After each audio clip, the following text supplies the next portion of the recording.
Here's a very quick overview of how task automation works in Dendry. So here I've set up an automation for a workflow when medical records come in. I'm using this really as a loading zone so we can see the task as it starts. Now I'm going to move it to incoming records, and what I want to happen is I want those incoming records assigned to me with a new due date. So as I drag it over to incoming records, it's assigned it and it's moved a day forward. Now, I want to move that forward. I've reviewed it and I want to send it to my paralegal to have them take a look at it. So when I move it, I want to add my paralegal. I want to assign it to a team and I want to add a day to this. So we're going to move it over there. The additional user has come in. The date is the 20th.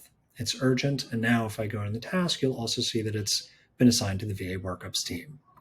So how do we get this done? Going into automation, you can see this is a combination of two automations that I've chained. The first, Basic Medical Automation 1, looks like this. So I've chosen the VA Compensation Board.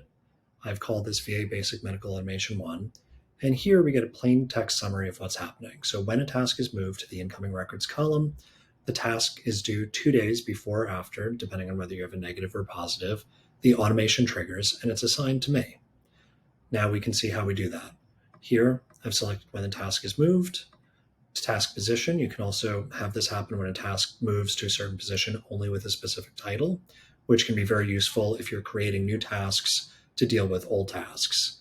The column is based on the pre-populated columns that we've chosen. I'm choosing to update the task.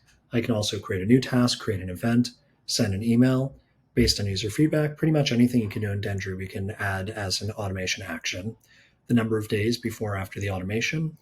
So this is triggered based on the date that you actually move this from one column to another.